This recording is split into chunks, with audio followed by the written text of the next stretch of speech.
स्वागत है। आज के आपका इन क्लास में हमने पिछली बार चर्चा की कि किस प्रकार दैवी वर्ष 1000 दैवी वर्ष तक ब्रह्मा जी ने तपस्या की और वो तपस्या एक्चुअली एक आदर्श बन गया, मनुष्य जीवन के लिए एक आदर्श बन गया। कि ब्रह्मा जी ने उस तपस्या करने के बाद उनको भगवान ने शक्ति प्रदान की जिससे वो पूरा क्रिएशन, पूरी सृष्टि कर पाए। इसलिए कहते हैं कि मनुष्य जीवन मिला ही है तप करने के लिए, तपस्या करने के लिए, इंद्रिय संयम करने के लिए, ज्ञान लेने के लिए। जानवरों की तरह, पशुओं की तरह खाली खाने में, सोने में और शरीर के संबंध में नहीं यूज करना चाहिए।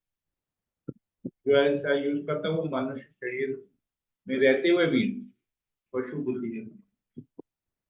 मनुष्य जीवन मिला है तपस्या का। ये ब्रह्मा जी एक आदर्श कारण लोग अगला श्लोक और आगे बढ़ेंगे। तपस्या करने से ब्रह्मा जी को क्या लाभ हुआ, भगवान की क्या कृपा कहते। ओम ज्ञानादि मिला तस्य ज्ञान जन्म सनातया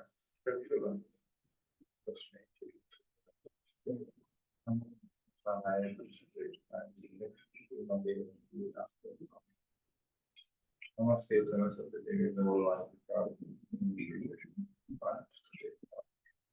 देवी कृष्ण करुणा सिंधु कृष्ण।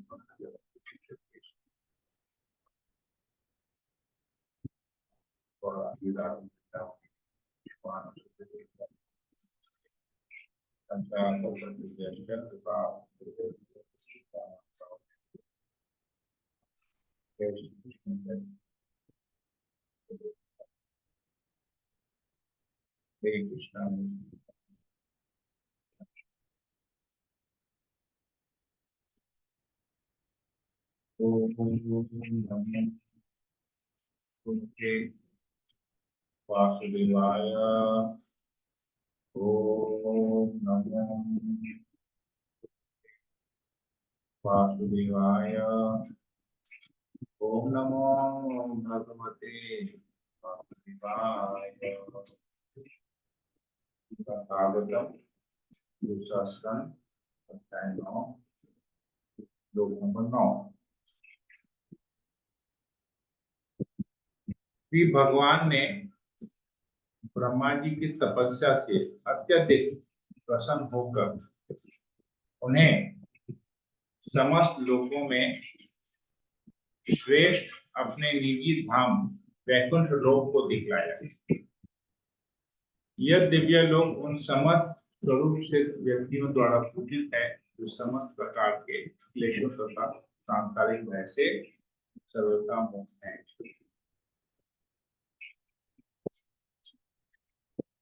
तो वैकुंठ में प्रवेश करने का जो क्राइटेरिया है वो यहाँ पर बता रहे। भगवत धाम में और भौतिक जगत में क्या अंतर है? भगवत धाम में कोई क्लेश नहीं है, भौतिक जगत में क्लेश है। तो ये क्लेश क्या है हमारे लिए? आदि दैविक, आदि भौतिक, आदि आत्मिक क्लेश। शरीर से उत्पन्न होता है, दूसरों से मिलता है और दैवी, ये 3 क्लेश। ये मुक्त है वैकुंठ धाम में। सांसारिक भय भी नहीं है वहां पर। इस चीज का भय जन्म मृत्यु जरा भय है, कुछ हो जाने का भय है, तकलीफ है, कुछ नहीं है वहां। तपस्या से खुश हुए तो ब्रह्मा जी को वैकुंठ का दर्शन। तो अगर तपस्या करते हैं, साधना करते हैं, तो क्या हम भगवत धाम नहीं जाएंगे? जरूर जाएंगे। यहाँ पर पता चल रहा है ब्रह्मा जी की तपस्या से खुश होते भगवान उनको वैकुंठ का दर्शन करा। माई जब तपस्या से खुश होते थे भगवान के आपको दर्शन नहीं कराएंगे, उनको अपनी बात नहीं सुनाएंगे। तात्पर्य कोई पढ़ लेगा तात्पर्य को? जी प्रभु जी, मैं पढ़ रही हूँ। यस माता। ब्रह्मा ने जो तप के कष्ट सहे वे निश्चय ही भक्ति की श्रेणी में थे, अन्यथा ब्रह्मा को स्वलोकम अर्थात श्री भगवान का निजी धाम वैकुंठ लोक न दिखता। श्री भगवान का निजी धाम अर्थात वैकुंठ न तो काल्पनिक है न भौतिक, जैसा कि निर्विशेषवादी सोचते हैं, किंतु श्री भगवान के इन दिव्य धामों को प्राप्ति भक्तिमय सेवा द्वारा ही संभव है, और इस प्रकार भक्त लोग इन धामों में प्रवेश करते हैं।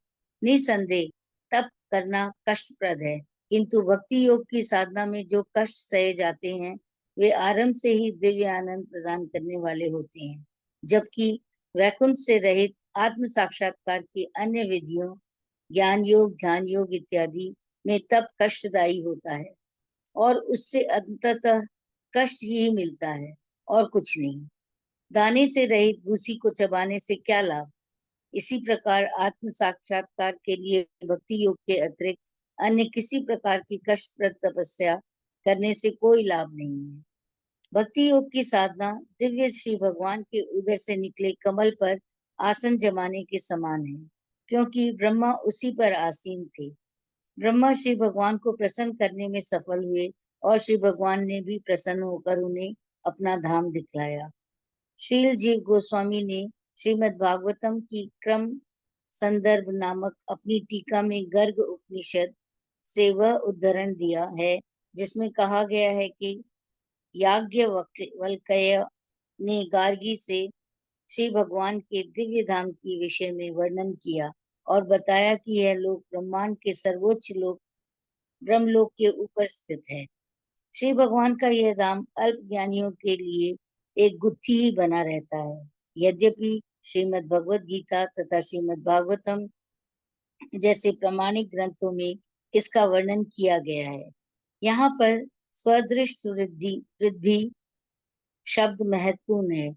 जिसने वास्तव में अपने आत्मा की अनुभूति की है वह अपनी आत्मा के दिव्य रूप का अनुभव करता है। आत्मा और परमेश्वर का निर्विशेष साक्षात्कार पूर्ण नहीं है, क्योंकि संसारी व्यक्तियों की धारणा से यह उल्टी ही धारणा है। श्री भगवान का व्यक्तित्व तथा श्री भगवान के भक्त का व्यक्तित्व सभी दिव्य हैं।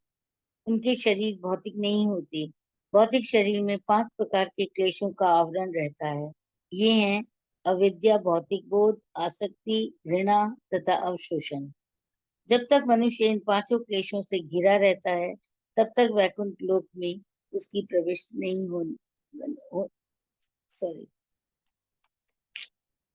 प्रभु जी, प्रविष्ट होने का प्रश्न ही नहीं उठता। आत्मा की निर्विशेष विचारधारा भौतिक व्यक्तित्व का निषेध मात्र है और दिव्य रूप के अस्तित्व का विधायक धारणा से कोसों दूर है। अगले श्लोकों में दिव्य धाम के सगुण रूपों की व्याख्या की जाएगी। ब्रह्मा ने वैकुंठ लोक के सर्वोच्च ग्रह का वर्णन गोलोक वृंदावन के रूप में किया है, जहाँ श्री भगवान गोप बालक के रूप में निवास करते हैं और दिव्य सुरभि गायों का पालन करते हैं एवं सैकड़ों हजारों लक्ष्मियों से सेवित हैं। चिंतामणि प्रकर सद्यम सद्मसु कल्प वृक्ष लक्षावृतेषु सुरभीर द्विपाल यंतम लक्ष्मी सहस्र शत संभ्रम सेव्य मानम गोविंद मादि पुरुषम तमहम भजामि। ब्रह्म संहिता 5.29। श्रीमद् भगवद गीता के इस कथन यद्गत्वा न निर्वर्तन्ते तद्धाम परम मम की पुष्टि यहाँ पर भी होती है। परम का अर्थ है दिव्य ब्रह्म, अतः श्री भगवान का धाम भी ब्रह्म है।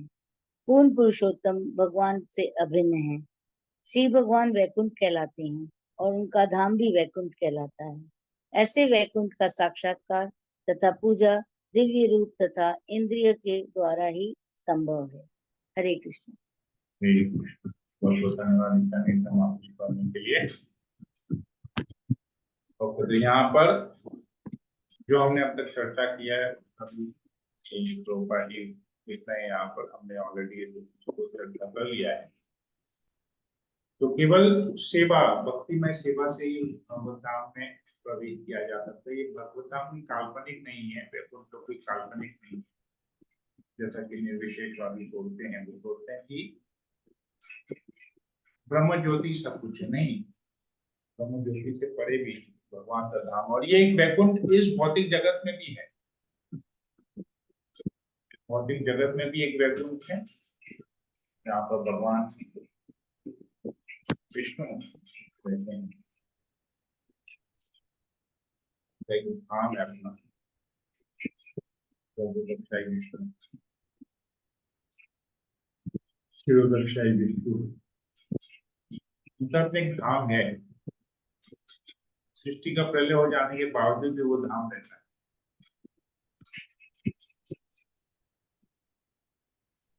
ये धाम वैकुंठ के धाम से अभिन्न है, सेम है, में वही है।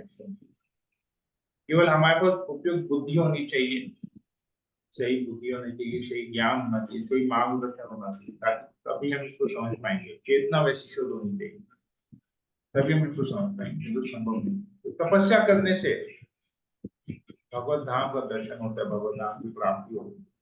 तो हम यहाँ पर क्लियर स्पष्ट हमको यहाँ पर पता चलता है। अगला श्लोक, भगवान के धाम का यहाँ पर डिस्क्रिप्शन आ रहा है।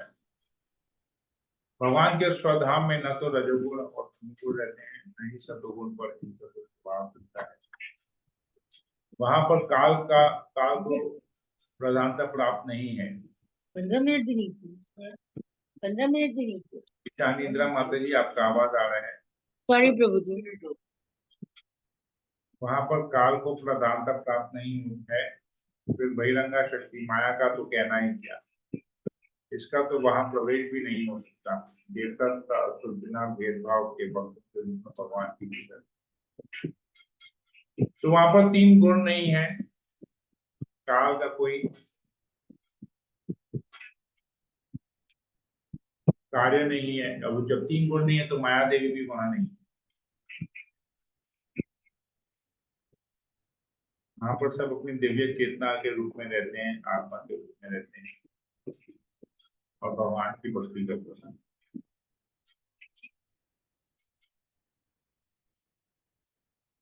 तो जहाँ पर काल का प्रधानता नहीं है तो वहां समय, वहां जन्म मृत्यु का भी चक्कर नहीं है, टाइम फैक्टर नहीं है। ये यहाँ पर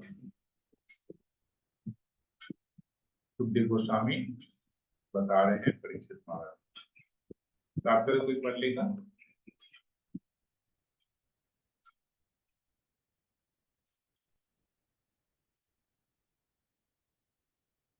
मैं पढ़ लूं प्रभु जी?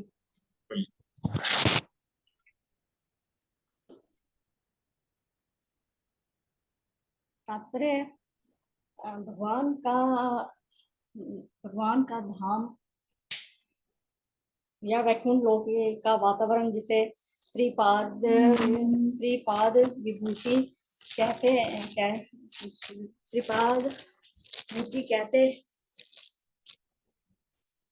कहते हैं, भौतिक ब्रह्मांडों की अपेक्षा 3 गुना विशाल है, जिसका वर्णन यहाँ पर तथा भगवत गीता में संक्षेप में हुआ है। यह ब्रह्मांड अपने करोड़ों ग्रहों तथा नक्षत्रों सहित महत तत्व की परिधि में संयोजित अरबों ब्रह्मांडों में से एक है। यह समस्त ब्रह्मांड मिलकर भगवान की सृष्टि के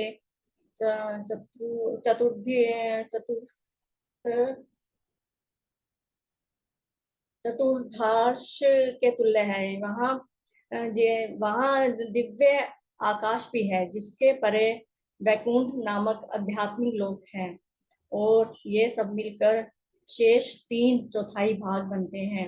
ईश्वर की सृष्टियां सदा अनंत होती हैं, यहाँ तक कि एक वृक्ष की पत्तियों या मनुष्य के सिर के बालों की गणना पर कर पाना असंभव है, फिर भी मूर्ख व्यक्ति ईश्वर बनने के विचार से फूले फूले फिरते हैं, भले ही वे अपने शरीर का एक बाल भी ना बना सके। मनुष्य यात्रा करने के नाना प्रकार के यानों का भले ही आविष्कार कर ले और प्रचलित अंतरिक्षयान द्वारा चंद्रमा पर पहुंच भी जाए, किंतु वह वहां पर नहीं रह सकता। फलतः जो मनुष्य बुद्धिमान है वे अपने को ब्रह्मांड का ईश्वर मानने का दम्भ नहीं करते। वे सत्व ज्ञान प्राप्त करने के सरलतम साधन वैदिक साहित्य के आदेशों का पालन करते हैं। अतः हमें चाहिए कि श्रीमद् भागवत से हम भौतिक आकाश से परे दिव्य जगत को प्रकृति तथा रचना के विषय में ज्ञान प्राप्त करें। इस आकाश में भौतिक गुणों, विशेष रूप से रजो तथा तमोगुण का सर्वदा अभाव रहता है। तमोगुण के कारण जीवात्मा से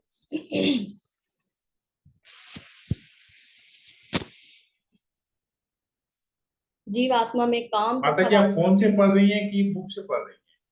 मैं फोन से पढ़ रही, मेरा चश्मा नया बना है ना, तो मुझे थोड़ा सा डिफिकल्ट हो रहा है। हाँ, तो बुक से पढ़िए, बुक से ज्यादा इजी रहेगा, फोन में बहुत छोटा दिखता है। तमोगुण के कारण जीवात्मा में काम तथा वासना की आदतें उत्पन्न होती हैं, जिसका अर्थ यह हुआ कि वैकुंठ लोक में जीवात्माएं इन दोनों बातों से मुक्त है।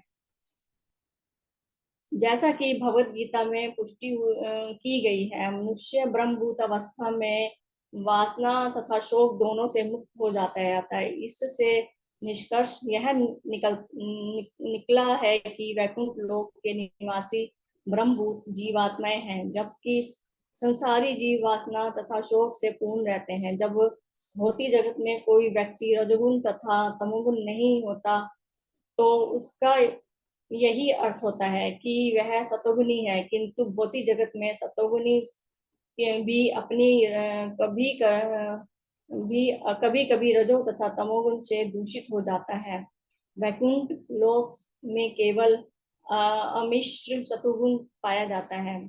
वहां की सारी परिस्थिति भरिंगा शक्ति की मोह माया सृष्टि से मुक्त रहती है, जबकि माया भी परमेश्वर की अंश स्वरूप है, किंतु वह परमेश्वर से भिन्न है, परंतु वह मिथ्या नहीं है, जैसा कि अकेश्वरवादी दार्शनिक मानते हैं। रस्सी को साफ समझना किसी व्यक्ति विशेष के लिए भ्रम हो सकता है, किंतु रस्सी तो वास्तविक है और सर्प भी वास्तविक है। गर्म मरुस्थल में जल ढूंढते हुए मूर्ख वसु के लिए मृग तृष्णा भ्रम हो सकती है, किंतु मरुस्थल तथा जल दोनों सत्य हैं। अतः अभक्त के लिए भले ही भगवान की भौतिक सृष्टि भ्रम लगे, किंतु भगवान के लिए वही सत्य है और वह भगवान की बहिरंगा शक्ति का प्रकट्य है। किंतु भगवान की यह शक्ति ही सब कुछ नहीं है। भगवान की यह अंतरंगा शक्ति भी होती है, जिसकी एक अन्य सृष्टि होती है, जिसे वैकुंठ लोक कहते हैं, जहाँ ना अविद्या है, न वासना, न ब्रह्म और न भूत, न वर्तमान। अल्पज्ञ ज्ञान के कारण मनुष्य वैकुंठ लोक जैसी इन वस्तुओं को भले ही ना समझ पाए, किंतु इससे उनका अस्तित्व समाप्त नहीं होता। यदि अंतरिक्षयान ऐसे लोकों तक नहीं पहुंच पाते, तो इसका अर्थ यह नहीं होता कि ऐसे लोग नहीं है, क्योंकि हमारे शास्त्रों में इसका वर्णन मिलता है, जैसा कि श्रील जीव गोस्वामी ने अद्भुत उद्धृत किया है। नारद पंचतंत्र में हम जान सकते हैं कि जगत की दिव्य जगत अर्थात वैकुंठ लोक दिव्य गुणों से युक्त है। ये दिव्य गुण जो भगवान की भक्ति के माध्यम से प्रकाश में आते हैं, संसारिक रजो तमो तथा सतोगुण में से सर्वदा भिन्न होते हैं। ऐसे गुण भक्तों द्वारा प्राप्त नहीं किए जा सकते। पुराण के उत्तरखंड में कहा गया है कि भगवान की 1/4 सृष्टि से परे शेष 3/4 संसार है। भौतिक सृष्टि तथा आध्यात्मिक सृष्टि के बीच भी विभाजक रेखा विरजा नदी है, जो भगवान के शरीर के पसीने से निकली है। इसके परे ही शीश 3/4 सृष्टि है। यह अंश शाश्वत, अमर, अक्षय तथा अनंत है और इसमें जीवन की परम सिद्धि स्थिति विद्यमान रहती है। सांख्य कौमुदी में कहा गया है कि अमिश्रित सतोगुण तथा सत्व तथा दिव्य भौतिक गुणों के सर्वथा विपरीत है। वहां की समस्त जीवात्माएं अखंडित शाश्वत रूप से परस्पर संबंधित है और भगवान प्रधान तथा सर्वोपरि सत्ता है। आगम पुराणों में भी दिव्य धाम का वर्णन इस प्रकार मिलता है। पार्षदों को भगवान की सृष्टि में कहीं भी जाने की छूट है और ऐसी सृष्टि की कोई सीमा नहीं है। विशेष रूप से 3/4 क्षेत्र असीम क्षेत्र होने के कारण इस सेवों का ना तो इतिहास है, ना इसका कोई अंत है। यह निष्कर्ष निकाला जा सकता है कि वहां पर भौतिक रजो तथा तमोगुण के सर्वार्थ अभाव के कारण सृष्टि का प्रलय का प्रश्न ही नहीं उठता। भौतिक जगत में प्रत्येक वस्तु की सृष्टि होती है और फिर उसका विनाश होता है। सृष्टि तथा विनाश की माध्यमिक क्षणिक है मध्यावधि क्षणिक है। दिव्य लोक में ना तो सृष्टि होती है और ना विनाश, फलतः जीवन की अवधि अनंत होती है। दूसरे शब्दों में दिव्य लोक की प्रत्येक वस्तु अमर है, वह ज्ञान तथा आनंद से परिपूर्ण है और अविनश्वर है। विनाश न होने से कालानुमान हेतु वहां पर ना तो भूत है, ना वर्तमान, ना भविष्य। इस श्लोक में स्पष्ट उल्लेख है कि काल का प्रभाव उसकी अनुपस्थिति के से प्रकट है। सारा संसार तत्वों के घात प्रतिघात से प्रकट होता है, जिससे भूत, वर्तमान, भविष्य के रूप में समय का प्रभाव सुस्पष्ट दिखता है, किंतु वहां पर कार्य कारण के ऐसे घात प्रतिघात नहीं होते। अंतः जन्म चक्र वृद्धि अस्तित्व रूपांतर क्षय तथा प्रलय के 6 भौतिक परिवर्तन नहीं पाए जाते।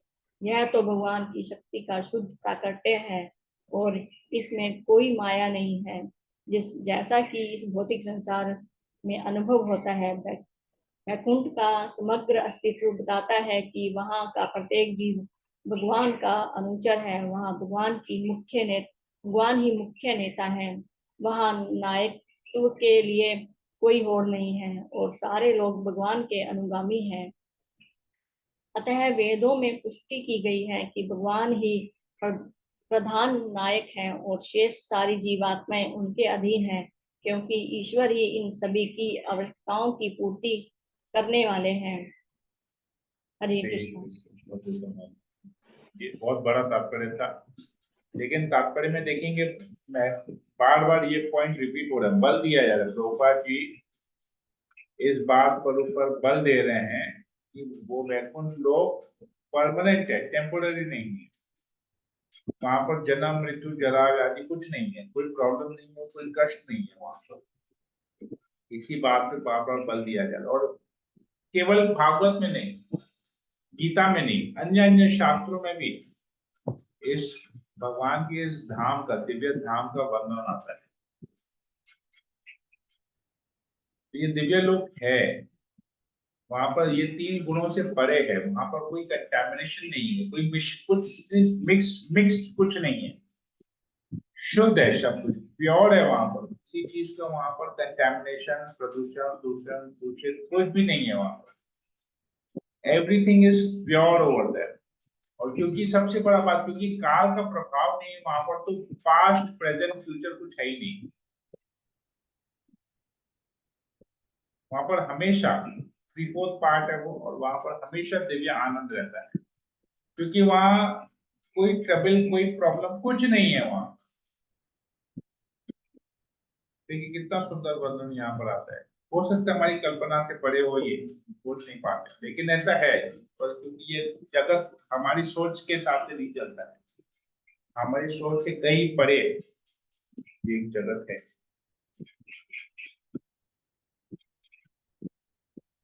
ठीक है, तो यहीं पर ही रखते हैं। कोई प्रश्न हो तो कमेंट हो, यहाँ पे रखते हैं।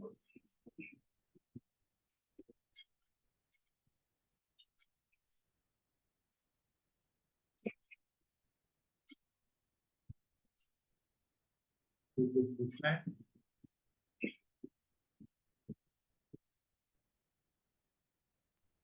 हरे कृष्णा प्रभु जी। प्रभु जी जैसे प्रभुपाद जी महाराज जी तो पूरे उनकी दिव्य आत्मा है, वो तो जब ध्यान करते होंगे तो उनको भी उनकी ये सारा पूरा उनकी वैकुंठ धाम उनके ध्यान के दर्शन करते होंगे वो भी। ऐसे उनकी हम लोगों में भी ऐसी वो चेतना आ सकती है कि हम भी ध्यान करके, लेकिन उसके लिए कितना शुद्ध होना पड़ेगा, कितना उनकी हम लोग को ज्ञान चाहिए, इतना कुछ कुछ चाहिए कि हम लोग तो कहते हैं कि नहीं, हम लोग जब माला करते हैं तो हमारा ध्यान भटक जाता है। तो सोचिए हम लोगों को कितना उनकी कितना कुछ अभी करना बाकी है, या इतना मन को शुद्ध करना बाकी है। तो तपस्या बहुत तपस्या तपस्या अच्छी तरह से करना है। हाँ उनकी कितना उनकी ऐसे उनकी जीव आत्माएं हैं उनकी, जो शुद्ध आत्माएं जो जो मुझे बोलते हैं कि जैसे प्रभुपाद जी थे तो वो उनका उनकी कितना जी शुद्ध आत्मा होगी कि वो पूरा ये सब कुछ देख सकते थे हम लोग। इसमें एक बहुत अच्छा एक एडवांटेज है, हम प्रभुपाद जैसे तो बन नहीं सकते थे, प्रभुपाद प्योर डिवोटी हैं, ऐसा नहीं कि हाँ तो प्रभुपाद अभी तपस्या उनकी किए उनके और बराबर भी नहीं है। प्रभुपाद तपस्या की और शुद्ध भक्त बन गए, ऐसा नहीं है। प्रभुपाद ऑलरेडी शुद्ध भक्त हैं, वो भगवान की शक्ति संपन्न है, भगवान ने उनको भेजा। ये शास्त्र में वर्णन आता है कि चैतन्य महाप्रभु ने भविष्यवाणी की थी कि एक भक्त आएगा, मेरा सेनापति आएगा, जो इस कृष्ण भावना का प्रचार पूरे विश्व में करेगा। तो भगवान ने उनको ऑलरेडी भेजा, वो भगवान के सेवक है, भगवान ने उनको भेजा, तभी ये संभव है, नहीं तो ये संभव नहीं है। लेकिन हम लोगों को तपस्या करनी है और हमको शुद्ध बनना है।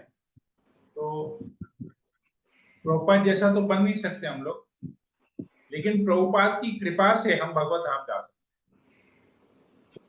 क्यों, कैसे हो सकता है ये संभव? प्रभुपाद स्वयं 64 राउंड चैंटिंग करते थे एवरी डे, क्योंकि उनके गुरु महाराज भी 64 माला करते थे, गुरु महाराज ने भी बोला 64 राउंड करना है।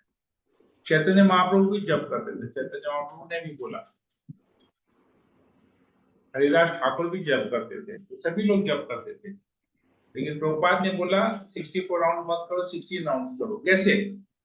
भगवान बोल रहे हैं 64, प्रभुपाद बोल रहे हैं 16। कैसे? ये प्रभुपाद की कृपा है। प्रभुपाद ने देखा कि कलयुग जैसे जैसे कलयुग का प्रभाव बढ़ रहा है, जो बद्ध जीव है उनका जो कॉन्सेंट्रेशन का लेवल है वो और खत्म हो जाता है, तो 64 राउंड वो लोग नहीं कर पाएंगे, 8 घंटे जब नहीं कर पाएंगे। तो प्रभुपाद ने बोला कि ठीक है 16 माला जप करो 2 घंटा, बाकी अन्य समय में अन्य अन्य सेवाएं करो, जैसे ग्रंथ वितरण करो, भागवत पढ़ो, गीता पढ़ो, प्रचार करो। बेसिकली प्रचार के ऊपर प्रभुपाद ने स्पेशल एम्फोसिस किया, क्योंकि प्रचार के लिए कोई समय नियुक्त नहीं होता है कि आप ये नहीं, आप टाइम, जैसे हम साधना में टाइम करते हैं कि हम सुबह सुबह ना अपना 16 राउंड चैंटिंग कर लेंगे, इतने बजे तक अपना 16 राउंड चैंटिंग कर लेंगे, मंगल आरती इतने बजे कर लेंगे, पूजा इतने बजे कर लेंगे, भोग इतने बजे लगा लेंगे। ये एक टाइम फ्रेम हो गया, इस टाइम फ्रेम के अंदर आप सब कुछ कर सकते हैं। इन सब एक्टिविटीज में एक टाइम बाउंडेशन दे देते हैं कि इस समय आपको ये करना है, इस समय ये करना है। लेकिन प्रचार के लिए ना कोई समय नहीं है। आप भले अपने ऑफिस में बैठे हो, भले रास्ते में मार्केट में खड़े हो, दुकान में खड़े हो, कहीं पर भी खड़े आप किसी को भी प्रचार कर सकते हैं, उस समय प्रीच कर सकते हैं, कृष्णा कॉन्शियस फिलॉसफी प्रीच कर सकते हैं। तो कृष्णा कॉन्शियस फिलॉसफी प्रीच करना और भगवान का नाम जप करना बराबर है, मतलब there is no difference between chanting and preaching. और भगवान का संग करना, तब भगवान की वाणी के द्वारा, भगवान प्रचार के माध्यम से भगवान का संग करना है, भगवान का नाम जप करने के माध्यम से भगवान का संग करना है। तो प्रभुपाद जी ने क्या किया, बहुत सारे एक्टिविटीज दे दिए, उसमें प्रचार डाल दिया।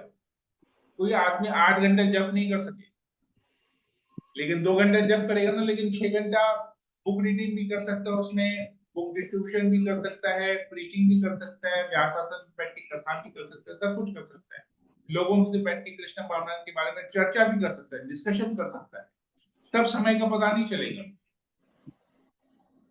तो ये प्रभुपाद जी ने एक्टिविटी को डाल दिया, कि प्रभुपाद जी को पता था तो प्रीचिंग करेंगे हम, जितना प्रचार करेंगे, जितना कृष्ण कथा करेंगे, वो जप करने के समान ही है। इसलिए प्रभुपाद ने बोला 16 आवर्स चैंटिंग, बाकी ये सब कार्य करो।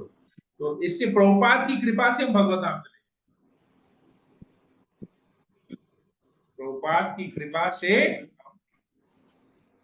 प्रभुपाद की कृपा कितनी जरूरी है, क्योंकि हम प्रभुपाद के दिए हुए, हमको तो कृष्ण का डायरेक्ट इंस्ट्रक्शन नहीं है, हम प्रभुपाद के इंस्ट्रक्शन को फॉलो करते हैं, और प्रभुपाद कृष्ण के इंस्ट्रक्शन, हम भगवान के जो इंस्ट्रक्शन हमको प्रभुपाद के माध्यम से हमको मिल रहे, तो पालन करना कितना जरूरी है हमको पता चलता है। प्रभुपाद ने ऑलरेडी बहुत 75% डिस्काउंट दे दिया आपको, 100 रुपए की चीज 25 रुपए में आपको मिलती है, उसके बाद भी हम बोलते नहीं आपको 25 रुपए में नहीं चाहिए, 16 माला नहीं करेंगे, 4 नियम पालन नहीं करेंगे, हम 1 माला 2 माला के रहेंगे, रुपया 50 पैसा 1 रुपए में भूल लीजिए, कैसे संभव है? संभव है। आपको वैल्यू समझना पड़ेगा कि प्रभुपाद जी हमको दिया उसका वैल्यू क्या है, कितना सरल कर दिया हमारे लिए, आपको ये समझना पड़ेगा। और किसी को कुछ पूछना है, कुछ बोलना है? माता जी, राजू प्रभु, नेहा शर्मा, उम्मीद पांडे को, अंजू मित्तल माता, जानकी माता, राखी जयस्वाल, किसी को कुछ और कुछ पूछना है, कुछ बोलना है? नहीं, ठीक है। प्रभु जी, यस यस माता, हरे कृष्णा प्रभु जी। यस माता। प्रभु जी, ये भक्ति योग जो वर्ड है, इसको क्या फ्यू वर्ड्स में एक्सप्लेन किया जा सकता है कि what are the things included in it? Prabhupada says devotional service. भक्ति योग मीन्स डिवोशनल सर्विस, मतलब भक्ति में सेवा। सेवा मतलब भगवान के नियम के अनुसार, भगवान के दिए हुए विधि विधान, जो शास्त्र में दिए हुए नियम है, उन नियमों को के अनुसार भगवान की सेवा करनी चाहिए। इस भौतिक जगत में तो भगवान के अर्च विग्रह की सेवा हमको करनी चाहिए, जो ऑलरेडी सेवा कर रहे हैं भगवान, उनके गाइडेंस में हमको भगवान की सेवा करनी। दिस इज कॉल्ड भक्ति योग। एज ऑफ नाउ, इस वर्तमान युग में, इस वर्तमान समय में भक्ति योग इसी को कहते हैं।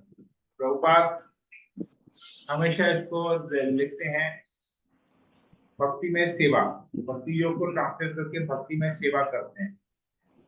तो here we are here to serve, हम लोग का पोजीशन है दास, भगवान का सेवक, दास या दासी, सेवक है।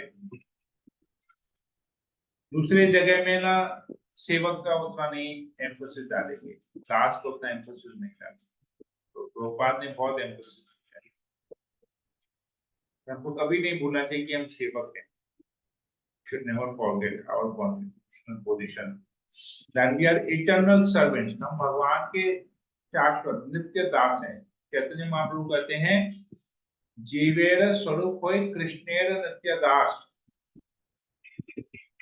जीव आत्मा का जो स्वरूप है वो भगवान का नित्य दास है, ये हमको कभी नहीं भूलना चाहिए। इसलिए हमको हर एक कार्य को सेवा के रूप में लेना चाहिए, इसलिए उसको भक्ति में सेवा कहते हैं। जो जप करते हैं, जप करना भी सेवा है, भगवान को भोग लगाना भी सेवा है, भगवान के लिए कुकिंग करना भी सेवा है, भगवान का श्रृंगार करना भी सेवा है, भगवान के लिए कपड़े खरीदना भी सेवा है। तो हर एक कार्य को हमको सेवा के रूप में करना चाहिए, तभी वो भगवान के लिए होगा। स्वामित्व के रूप में करेंगे तो अपने लिए करेंगे, इंद्र तृप्ति में कन्वर्ट हो जाएगा। सेवा भाव से करेंगे तो भगवान के लिए होगा। इसी को कहते हैं भक्ति योग। I hope I am clear माता जी। यस प्रभु जी, quite clear. But only thing is कि वही हर चीज को भगवान को अपने हर कार्य में जोड़ लेना। Yes, that is bhakti yoga also, no? that is bhakti yoga, because you are working as a servant and servant cannot do anything independently without his master. आज सेवक का कोई आजादी नहीं है अपने मालिक को छोड़ के, मालिक जो कहेगा सेवक को वही करना है, सेवक की कोई आजादी नहीं। तो हमको हर एक कार्य को, कृष्ण तो कहते हैं यद करोति यद ददाति यद जोरति ददाति यद, whatever you do it as an offering to me, मुझे अर्पण करके। भगवान कहते हैं Gita, Krishna is telling us to do everything, so that is called bhakti yoga। Thank you Prabhu ji, clear हो गया। मैंने क्या क्या चीज नहीं हो रही है वो देखने के लिए ये जरूरी था जानना कि भक्ति योग में क्या है जो हम नहीं कर रहे हैं। बेसिकली हम ऐसा क्या कर रहे हैं जो भक्ति योग नहीं है, हमको वो देखना है। जी प्रभु जी। तो हम ऐसा क्या कर रहे हैं जो भक्ति में कन्वर्ट नहीं हो रहे, जिसमें हम कृष्ण को जोड़ नहीं पा रहे हैं बेसिकली। तो सब चीजों में हमको कृष्ण को जोड़ना है, वो वही कार्य कर, सब चीजों को कृष्ण में जोड़ना है हर कार्य में, और जिस कार्य में हम कृष्ण को नहीं जोड़ पा रहे उस कार्य को करना ही नहीं। Yes, that is most important. जिसमें नहीं जोड़ पा रहे हैं वो नहीं करना है, वो नहीं करना। थैंक यू प्रभु जी, हरे कृष्णा। और किसी को पूछना है? ठीक है, सेशन के लिए करते हैं। हरे कृष्णा कृष्णा कृष्णा हरे राम।